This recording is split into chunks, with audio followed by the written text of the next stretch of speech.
Guys, good morning. Start kami guys ng mga clearing operation guys. EOR ng Pasig City guys. Naayon to guys sa mga complaint galing sa ugnayan guys. Kami ang action guys kung anong complaint sa aksidente ng Pasig City guys. Guys, pa-proceed na kami sa area guys.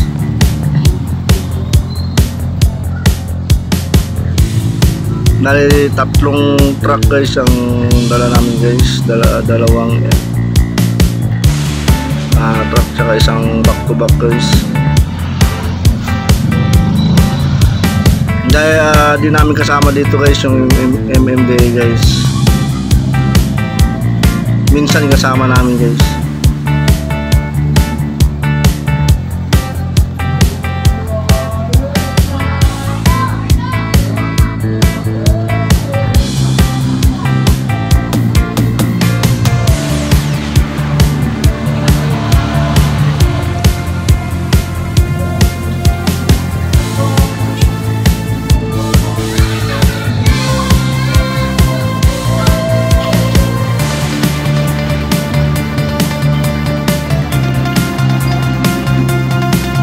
Guys, bumaba guys yung ating personnel, nilakad na lang pasok guys dahil hindi makakasyang truck natin guys. Ngayon guys, iniisa-isa ng tropa na yung mga construction, illegal parking at mga kung ano pa nakahambalang guys sa tabing kalsada guys.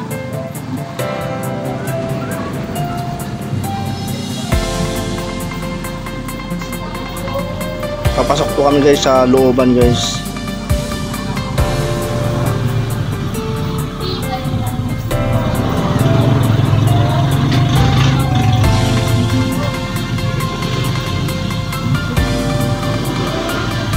Guys,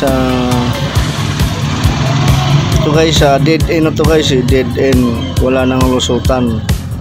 Bale yung mga nakapark dito, yung mga nakatira lang dito guys. Kaya wala naman ditong obstruction dito guys dahil dead end naman to guys.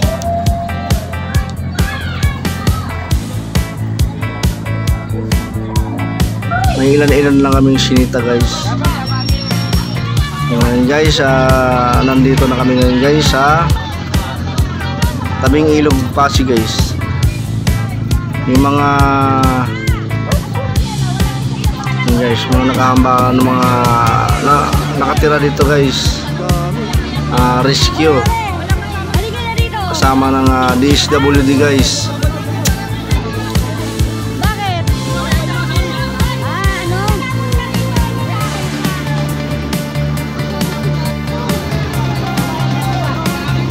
Marami guys, si nanay mag-isa na lang namumuhay guys. Ang dami niyang gamit guys, kaya yung iba bali nilagay na sa basurahan guys. Guys, si ma'am, personal ng DSWD guys. Yung guys, yun, si nanay, bale nirescue po ng ating tropa guys para mailagay sa maayos ang kanyang tirahan. Kung saan man siya galing na lugar, ibabalik po siya guys sa pamamagitan niya sa ating mga barangay officials. So turn over po sila sa barangay guys at interviewin kung saan sila galing na probinsya o Rizal para maihatid guys. So ito ngayon guys, yung iba nasa Imbornal na guys Imbornal ng ilog Pasig. Pag lumakas yung ulan guys, siyempre maagos sila guys kasi nasa loob po sila nakatira Kailangan na i-rescue guys. Pinipilit na lumabas yung mga nakatira doon sa loob. Yung guys, yung mga gamit nila guys, bali nilabas.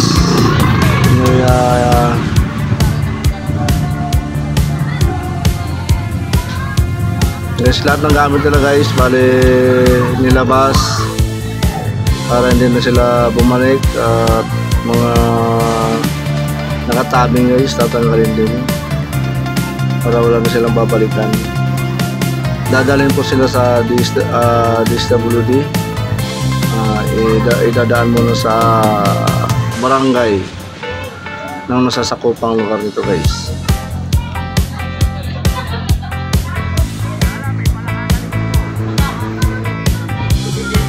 Si tatay